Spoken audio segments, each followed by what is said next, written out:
ओम शांति। आज 7 फरवरी 2025 के बाबा के अनमोल मधुर महावाक्य सुनेंगे। आज की बाबा की मुरली है ज्ञान और योग। बाबा कहे मुख्य यही दो चीज है, योग अर्थात याद। लेकिन कई बच्चे कहते हैं बाबा हमें योग सिखलाओ, या कोई भाई या बहन से कहते हैं हमें योग सिखाओ। बाबा कहे योग कोई सिखाने की चीज नहीं है। याद करना कोई सिखाया जाता है क्या? बाबा कहे एक बच्चा पैदा होते ही अपने माता पिता को याद करता है, तो याद करना सिखाया नहीं जाता। हर कर्म करते हुए याद करते रहो, क्योंकि बाबा कहे तुम कर्म योगी हो, तो काम काज करते भी बाप को याद करना है। दूसरा मिसाल बाबा ने दिया, जैसे दुनिया में आशिक माशूक होते हैं, तो आशिक माशूक को ये नहीं कहते कि तुम मुझे याद करना सिखलाओ, या मैं सब काम काज छोड़ करके बैठूं तभी तुमको याद कर सकती हूं। नहीं, बाबा कहे हर काम काज करते बुद्धि में माशूक की याद रहती है। ठीक इसी तरह बाप को भी निरंतर याद करना है, हर कर्म करते हुए याद करना है। कोई खास बैठ करके याद सिखलाने वाली बात नहीं है। तो सुनते हैं आज के बाबा के अनमोल मधुर महावाक्य। ओम शांति। मीठे बच्चे, तुम्हें चलते फिरते याद में रहने का अभ्यास करना है। ज्ञान और योग यही मुख्य दो चीजें हैं। योग माना याद। आज की मुरली से प्रश्न है, अक्लमंद यानी होशियार बच्चे कौन से बोल मुख से नहीं बोलेंगे? उत्तर, हमें योग सिखाओ। ये बोल अक्लमंद बच्चे नहीं बोलेंगे। होशियार बच्चे ये नहीं कहेंगे कि हमें योग सिखाओ। बाप को याद करना सीखना होता है क्या? ये पाठशाला है पढ़ने पढ़ाने के लिए। ये पाठशाला है पढ़ने पढ़ाने के लिए, ऐसे नहीं याद करने के लिए कोई खास बैठना है। तुम्हें कर्म करते बाप को याद करने का अभ्यास करना है। ओम शांति। अब रूहानी बाप बैठ रूहानी बच्चों को समझाते हैं। बच्चे जानते हैं रूहानी बाप इस रथ द्वारा हमको समझा रहे हैं। अब जबकि बच्चे हैं तो बाप को व किसी बहन व भाई को कहना कि मुझे बाबा को याद करना सिखलाओ, यह रॉन्ग हो जाता है। तुम कोई छोटी बच्चियां तो नहीं हो ना। यह तो जानते हो मुख्य है रूह, वह तो है अविनाशी, शरीर है विनाशी।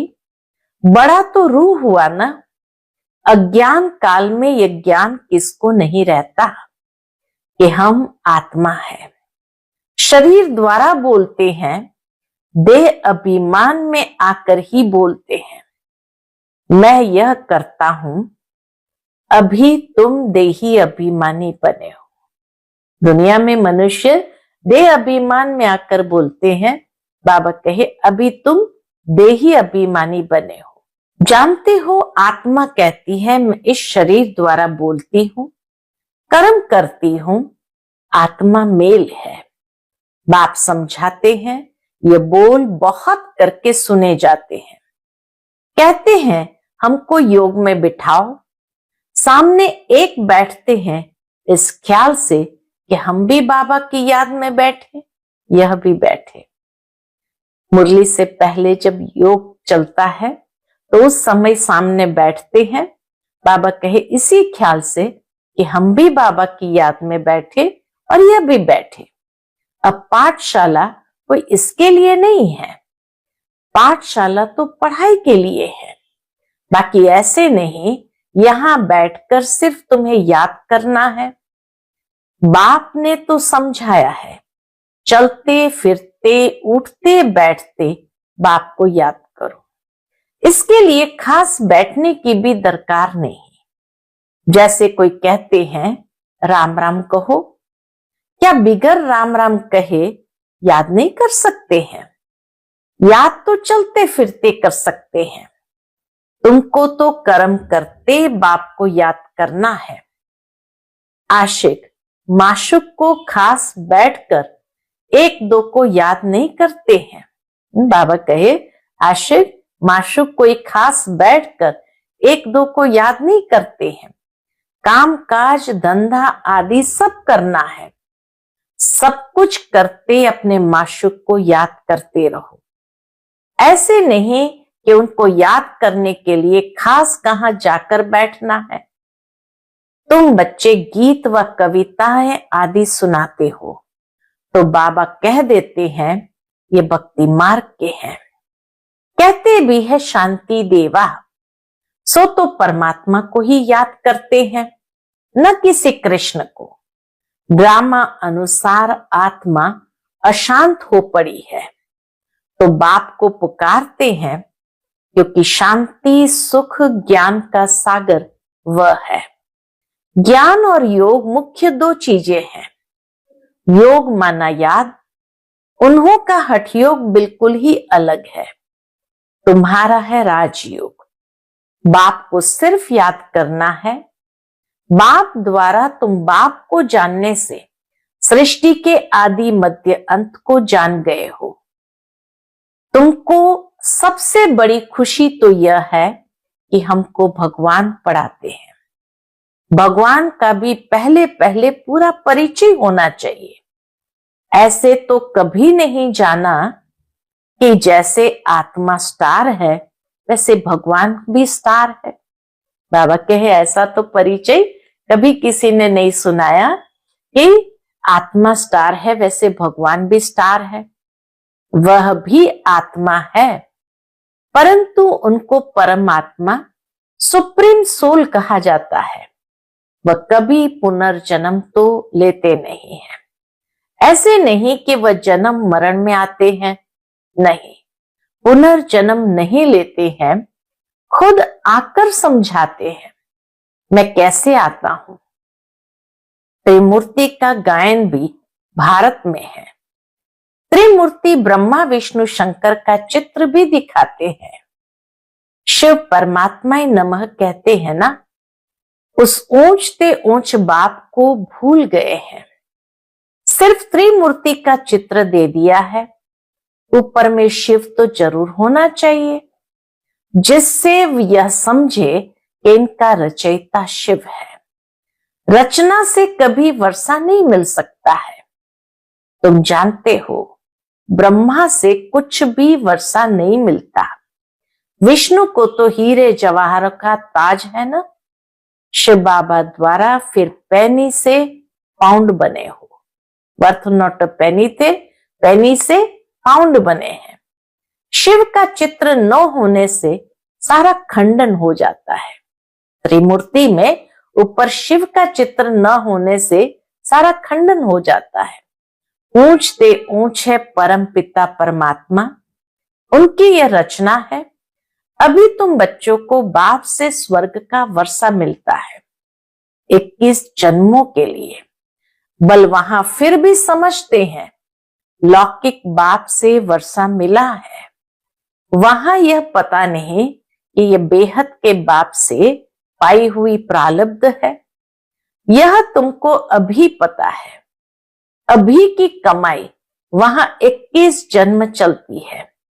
वहां यह मालूम नहीं रहता है। इस ज्ञान का बिल्कुल पता नहीं रहता। यह ज्ञान न देवताओं में है न शूद्रों में रहता है। यह ज्ञान है ही तुम ब्राह्मणों में। यह है रूहानी ज्ञान। स्पिरिचुअल का अर्थ भी नहीं जानते हैं। डॉक्टर ऑफ फिलॉसफी कहते हैं। डॉक्टर ऑफ स्पिरिचुअल नॉलेज एक ही बात है। डॉक्टर ऑफ फिलॉसफी तो दुनिया में बहुत है, लेकिन बाबा कहे डॉक्टर ऑफ स्पिरिचुअल नॉलेज एक ही बाप है। बाप को सर्जन भी कहा जाता है ना। साधु सन्यासी आदि कोई सर्जन थोड़ी है। वेद शास्त्र आदि पढ़ने वालों को डॉक्टर थोड़ी कहेंगे। बल टाइटल भी दे देते हैं, परंतु वास्तव में रूहानी सर्जन है एक बाप जो रूह को इंजेक्शन लगाते हैं। वह है भक्ति। उनको कहना चाहिए डॉक्टर ऑफ भक्ति, अथवा शास्त्रों का ज्ञान देते हैं। उनसे फायदा कुछ भी नहीं होता, नीचे गिरते ही जाते हैं, तो उनको डॉक्टर कैसे कहेंगे? डॉक्टर तो फायदा पहुंचाते हैं ना। ये बाप तो है अविनाशी ज्ञान सर्जन। योग बल से तुम एवर हेल्दी बनते हो, या तो तुम बच्चे ही जानते हो, बाहर वाले क्या जाने। उनको अविनाशी सर्जन कहा जाता है। आत्माओं में जो विकारों की खाद पड़ी है उसे निकालना, पतित को पावन बनाकर सदगति देना, यह बाप में शक्ति है। बाबा कहे जो मनुष्य आत्माओं में खाद पड़ी है विकारों की, उसे निकालना, पतितों को पावन बनाकर सदगति देना, यह बाप में शक्ति है। ऑलमाइटी पतित पावन एक फादर है। ऑलमाइटी कोई मनुष्य को नहीं कह सकते हैं, तो बाप कौन सी शक्ति दिखाते हैं? सर्व को अपनी शक्ति से सदगति देते हैं। उनको कहेंगे doctor of spiritual knowledge. Doctor of philosophy, ये तो ढेर के ढेर मनुष्य है। स्पिरिचुअल डॉक्टर एक है। तो अब बाप कहते हैं, क्या कहते हैं? अपने को आत्मा समझ, मुझ बाप को याद करो और पवित्र बनो। मैं आया ही हूं पवित्र दुनिया स्थापन करने।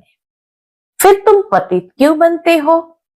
पावन बनो, पतित मत बनो। सभी आत्माओं को बाप का डायरेक्शन है। क्या डायरेक्शन है? गृहस्थ व्यवहार में रहते कमल फूल समान पवित्र रहो। बाल ब्रह्मचारी बनो तो फिर पवित्र दुनिया के मालिक बन जाएंगे। इतने जन्म जो पाप किए हैं, अब मुझे याद करने से पाप भस्म हो जाएंगे। मूल वतन में पवित्र आत्मा ही रहती है, पतित कोई जा नहीं सकते हैं। बुद्धि में यह तो याद रखना ही है। बाबा हमको पढ़ाते हैं। स्टूडेंट ऐसे कहेंगे क्या कि हमको टीचर की याद सिखलाओ? अब कोई स्टूडेंट ऐसे नहीं कहेंगे। याद सिखलाने की क्या दरकार है? यहां यानी संदली पर कोई न बैठे तो भी हर्जा नहीं है। अपने बाप को याद करना है। तुम सारा दिन धंधे धोरी आदि में रहते हो तो भूल जाते हो, इसलिए यहां बिठाया जाता है। या 10-15 मिनट भी याद करें। तुम बच्चों को तो काम काज करते याद में रहने की आदत डालनी है। काम काज करते याद में रहने की आदत डालनी है। आधा कल्प बाद माशुक मिलता है।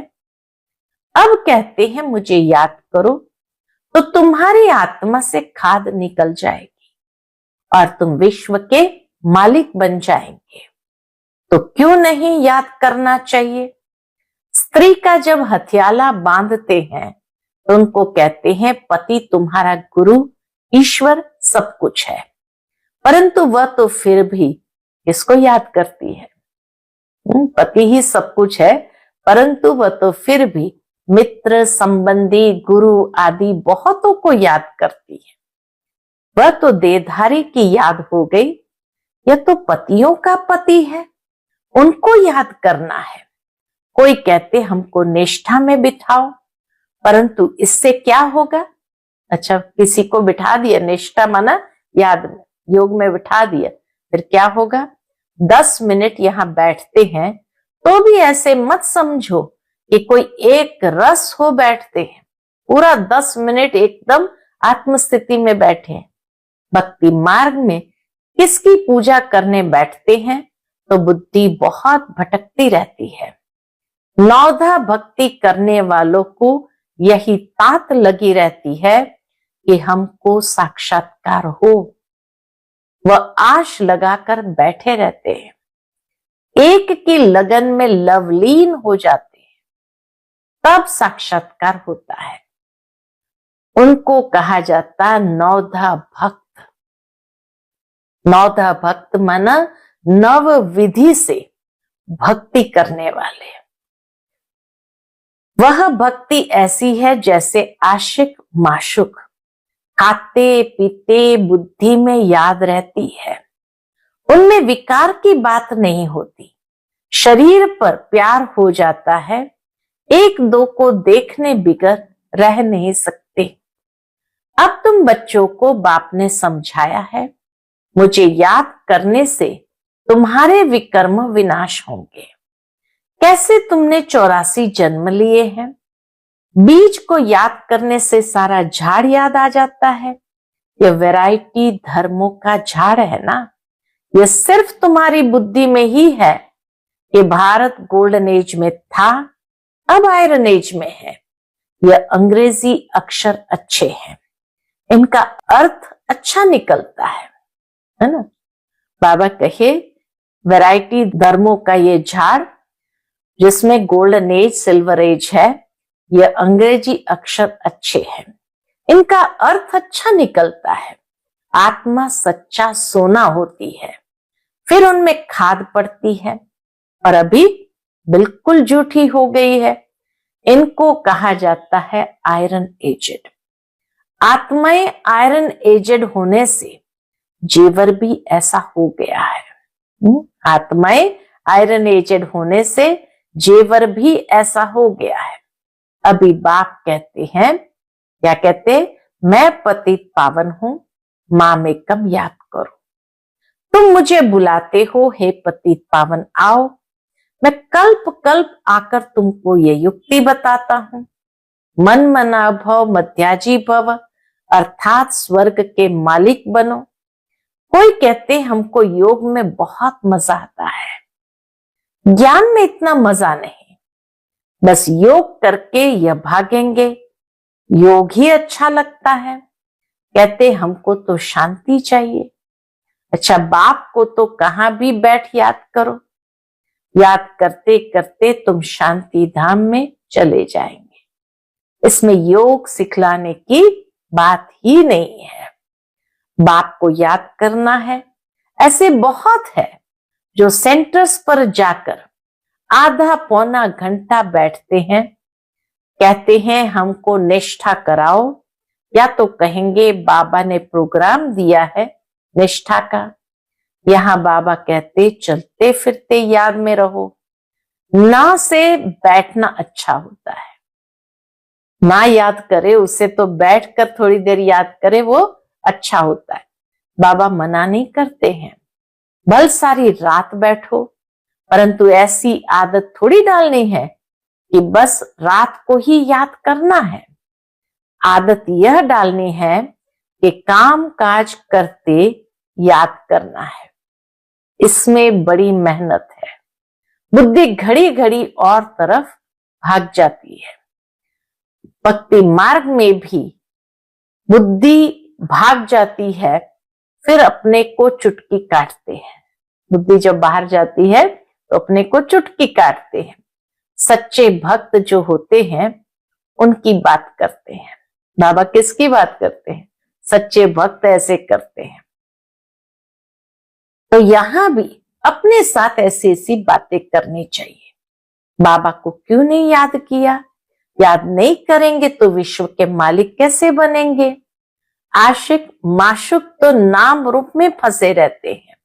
यहां तो तुम अपने को आत्म समझ बाप को याद करते हो। हम आत्मा इस शरीर से अलग है। शरीर में आने से कर्म करना होता है। बहुत ऐसे भी है जो कहते हैं हम दीदार करें। अब दीदार क्या करेंगे? वह तो बिंदी है ना। अच्छा, कोई कहते हैं श्री कृष्ण का दीदार करें। श्री कृष्ण का तो चित्र भी है ना। जो जड़ है सो फिर चैतन्य में देखेंगे। श्री कृष्ण का चित्र जड़ में है, फिर तुम बाबा कहे नई दुनिया में चैतन्य में देखेंगे। इससे फायदा क्या हुआ? साक्षात्कार से थोड़ी फायदा होगा। तुम बाप को याद करो तो आत्मा पवित्र हो। नारायण का साक्षात्कार होने से नारायण थोड़ी बन जाएंगे। तुम जानते हो हमारी एम ऑब्जेक्ट है ही लक्ष्मी नारायण बनने की, परंतु पढ़ने बिगर थोड़ी बनेंगे। खाली याद करने से नहीं बन जाते हैं। बाबा के उसके लिए पढ़ाई भी करनी पड़ती है। पढ़ाई के बिगर थोड़ी बनेंगे। पढ़कर होशियार बनो, प्रजा भी बनाओ, तब लक्ष्मी नारायण बनेंगे। मेहनत है। पास विथ ऑनर होना चाहिए तो धर्मराज की सजा न मिले। यह मुरब्बी बच्चा भी साथ है। ब्रह्मा बाबा ये मुरब्बी बच्चा भी साथ है। यह भी कहते हैं तुम तीखे जा सकते हो। बाबा के ऊपर तो कितना बोझ है। सारा दिन कितने ख्यालात करने पड़ते हैं। हम इतना याद नहीं कर सकते हैं। भोजन पर थोड़ी याद रहती फिर भूल जाते हैं। समझता हूं बाबा और हम दोनों सैर करते हैं। सैर करते करते बाबा को भूल जाता हूं। खिसकनी वस्तु है ना, है ना, बहुत जल्दी खिसक जाती है। घड़ी घड़ी याद खिसक जाती है। इसमें बहुत मेहनत है। याद से ही आत्मा पवित्र होनी है। बहुतों को पढ़ाएंगे तो उच्च पद पाएंगे। जो अच्छा समझते हैं वो अच्छा पद पाएंगे। बाबा कहे जो अच्छा समझते हैं वो अच्छा पद पाएंगे। प्रदर्शनी में कितनी प्रजा बनती है। तुम एक एक लाखों की सेवा करेंगे और फिर अपनी भी अवस्था ऐसी चाहिए। कर्मातीत अवस्था हो जाएगी, फिर शरीर नहीं रहेगा। आगे चल तुम समझेंगे अब लड़ाई जोर हो जाएगी, फिर ढेर तुम्हारे पास आते रहेंगे। महिमा बढ़ती जाएगी। बाबा कहे महिमा बढ़ती जाएगी।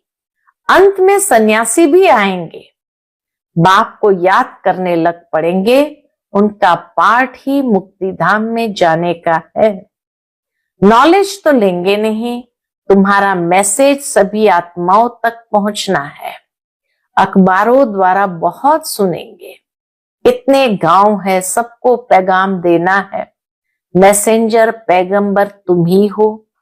पतित से पावन बनाने वाला और कोई है नहीं सिवाय बाप के। बाबा के और कोई है नहीं सिवाय बाप के। ऐसे नहीं कि धर्म स्थापक किसको पावन बनाते हैं। उनका धर्म तो वृद्धि को पाना है। बाबा के उनका धर्म तो वृद्धि को पाना है। वह वापस जाने का रास्ता कैसे बताएंगे। सर्व का सदगति दाता एक है। तुम बच्चों को अपवित्र जरूर बनना है। बहुत है जो पवित्र नहीं रहते हैं। काम महाशत्रु है ना। अच्छे अच्छे बच्चे गिर पड़ते हैं। कुदृष्टि भी काम का ही अंश है। कुदृष्टि भी काम का ही अंश है। ये बड़ा शैतान है। बाप कहते इस पर जीत पहनो तो जगत जीत बन जाएंगे। अच्छा, मीठे मीठे सिकिलते बच्चों प्रति माता पिता बाप दादा का याद प्यार और गुड मॉर्निंग। रूहानी बाप की रूहानी बच्चों को नमस्ते। हम सभी रूहानी बच्चों की रूहानी माता पिता बाप दादा को याद प्यार, गुड मॉर्निंग और नमस्ते। नमस्ते। शुक्रिया बाबा, शुक्रिया। आज की मुरली से धारणा के लिए मुख्य सार है। पहली पॉइंट, काम काज करते याद में रहने की आदत डालनी है। काम काज करते याद में रहने की आदत डालनी है। बाप के साथ जाने व पावन नई दुनिया का मालिक बनने के लिए पवित्र जरूर बनना है। दूसरी पॉइंट, उच्च पद पाने के लिए बहुतों की सेवा करनी है। बहुतों को पढ़ाना है। मैसेंजर बन ये मैसेज सभी तक पहुंचाना है। आज का बाप दादा का मधुर वरदान हम बच्चों के प्रति है। स्नेह की गोद में आंतरिक सुख व सर्व शक्तियों का अनुभव करने वाले यथार्थ पुरुषार्थी भव। स्नेह की गोद में आंतरिक सुख व सर्व शक्तियों का अनुभव करने वाले यथार्थ पुरुषार्थी भव। जो यथार्थ पुरुषार्थी है वे कभी मेहनत व थकावट का अनुभव नहीं करते, सदा मोहब्बत में मस्त रहते हैं। वे संकल्प से भी सरेंडर होने के कारण अनुभव करते हैं कि हमें बाप दादा चला रहे हैं, मेहनत के पांव से नहीं लेकिन स्नेह की गोदी में चल रहे हैं। स्नेह की गोद में सर्व प्राप्तियों की अनुभूति होने कारण वह चलते नहीं लेकिन सदा खुशी में, आंतरिक सुख में, सर्व शक्तियों के अनुभव में उड़ते रहते हैं। वो चलते नहीं है लेकिन बाबा कहे वो सदा उड़ते रहते, किसमें? सदा खुशी में, आंतरिक सुख और सर्व शक्तियों के अनुभव में। आज का स्लोगन है, निश्चय रूपी फाउंडेशन पक्का है तो श्रेष्ठ जीवन का अनुभव स्वतः होता है। निश्चय रूपी फाउंडेशन पक्का है तो श्रेष्ठ जीवन का अनुभव स्वतः होता है। आज का अव्यक्त इशारा, एकांत प्रिय बनो, एकता और एकाग्रता को अपनाओ। अनेकता में एकता, तो प्रैक्टिकल में अनेक देश, अनेक भाषाएं, अनेक रूप रंग, लेकिन अनेकता में भी सबके दिल में एकता है ना, क्योंकि दिल में एक बाप है, एक श्रीमत पर चलने वाले हो, अनेक भाषाओं में होते हुए भी मन का गीत, मन की भाषा एक है। अच्छा, ओम शांति।